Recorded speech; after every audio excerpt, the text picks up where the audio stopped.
क्यों दिया माता पार्वती ने गौ माता को जूठन खाने का श्राप।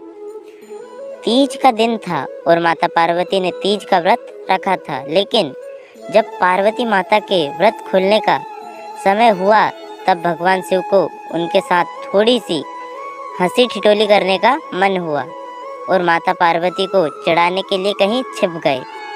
अब माता पार्वती के व्रत खुलने का समय था, इसलिए वह भगवान शिव को ढूंढ रही थी। उन्होंने शिव जी को हर दिशा में हर जगह ढूंढा, गुफा, जंगल, पहाड़, लेकिन माता पार्वती को शिव जी कहीं नहीं मिले। और अंत में थक हार कर माता पार्वती एक खाली मैदान में बैठ गई और शिव जी के आने का इंतजार करने लगी। समय बीतता गया लेकिन भोलेनाथ नहीं आए।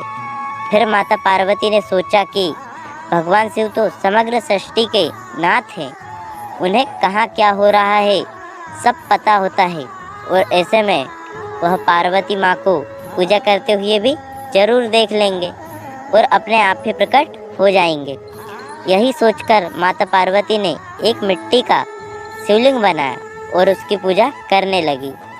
और जैसा कि पार्वती माता ने सोचा था वैसे ही भगवान शिव यह सब कुछ अदृश्य होकर देख रहे थे और मन ही मन मुस्कुरा रहे थे।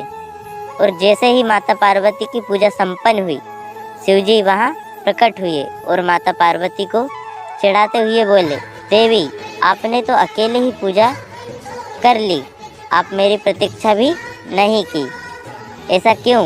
तब पार्वती जी ने कहा, हे प्रभु, मैंने तो आपका बहुत इंतजार किया, लेकिन सूर्यास्त हो चुका था और रात होने वाली थी, इसलिए मैंने शिवलिंग बनाकर आपकी पूजा कर ली और अपना व्रत संपूर्ण किया।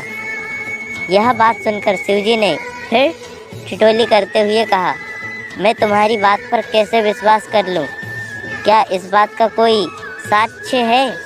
तब माता पार्वती ने थोड़ी दूर एक गाय को खड़े हुए देखा।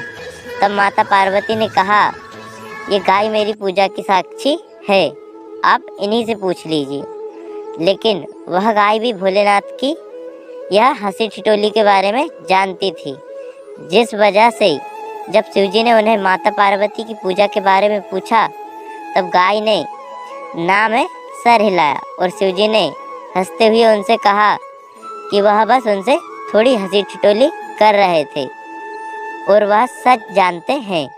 लेकिन अपने पति के सामने झूठा कहलाने का कलंक माता पार्वती को सहन ना हुआ और उन्होंने गाय को श्राप देते हुए कहा, जिस तरह आज तूने झूठ बोला है उसी तरह अब तुझे जूठन ही खानी होगी।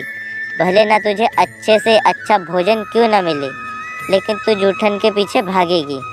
यह सुनकर गौ माता बहुत ही दुखी हुई और तब शिवजी ने माता पार्वती को बताया कि उस गाय ने मेरे कहने पर ही झूठ बोला था और उसका इसमें कोई दोष नहीं है। यह बात सुनकर माता पार्वती को अपने श्राप पर बहुत दुख हुआ और उन्होंने गौ माता को यह आशीर्वाद दिया कि वह दिव्य जन्मा है और उनके सभी गुण जैसे हैं वैसे ही रहेंगे, लेकिन उनका दिया गया श्राप अब नहीं टल सकता।